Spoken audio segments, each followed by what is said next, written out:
everyone. I'm Jen Walling, Executive Director of the Illinois Environmental Council, and I'm here today to welcome farmers, community leaders, and concerned citizens that have come to Springfield today to lobby their lawmakers in support of legislation that protects Illinois from the dangers of carbon capture and storage. So we know that carbon sequestration projects are heavily subsidized by federal tax incentives, but they have profound implications for our state. Currently, there are regulatory gaps at both the federal and state level, and that is what we're looking to focus on now. We are simply not prepared yet to protect Illinois citizens in the way that they need to be protected from the risks of this relatively unproven technology with capturing, transporting, and injecting fossil fuel pollution into the earth. That's a big deal, and we need to make sure we get it right.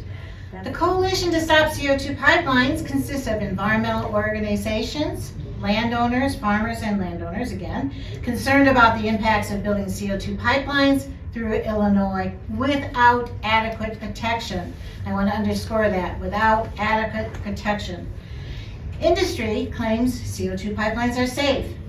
But did you know just 2 weeks ago, residents of Sulphur, Louisiana experienced a shelter-in-place order due to a pipeline leak from a pump station, and that leak lasted 2 hours.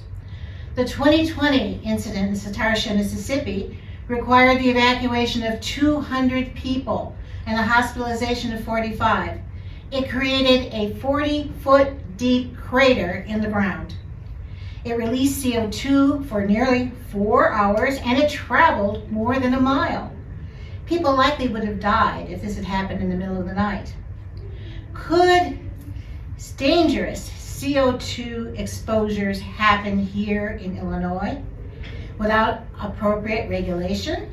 Yes, I think so. And I have lived on the south side of Peoria for more than 44 years.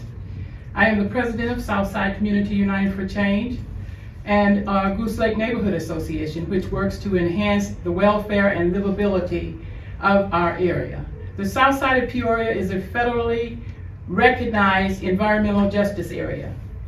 When I first arrived in Peoria, residents were predominantly Black and saddled with poor housing conditions and the legacy of environmental pollutions. That remains true today. Now we are faced with yet another environmental hazard.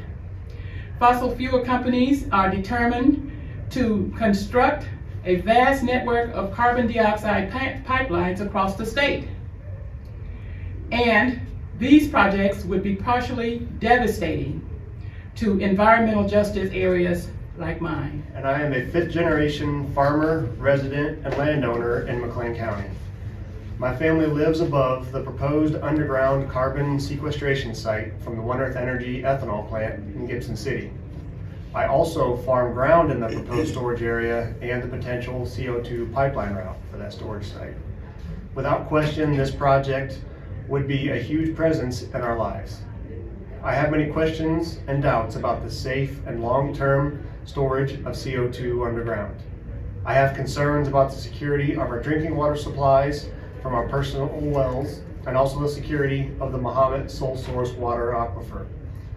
Not only is there a risk that our drinking water supplies will be polluted, but also that the carbon sequestration process itself consumes massive amounts of water, a resource that we all too often take for granted.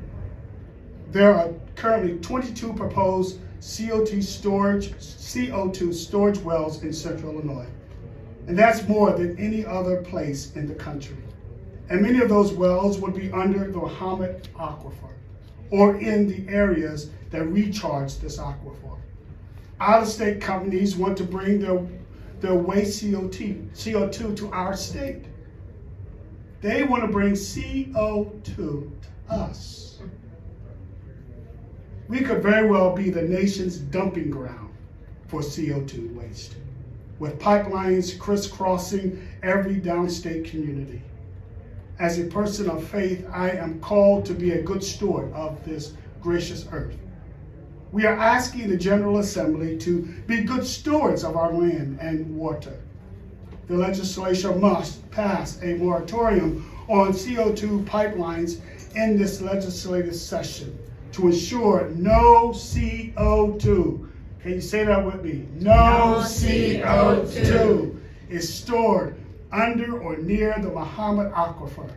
Then Illinois must pass a comprehensive regulatory bill that ensures common sense, hear this, protections for our land and water is in place.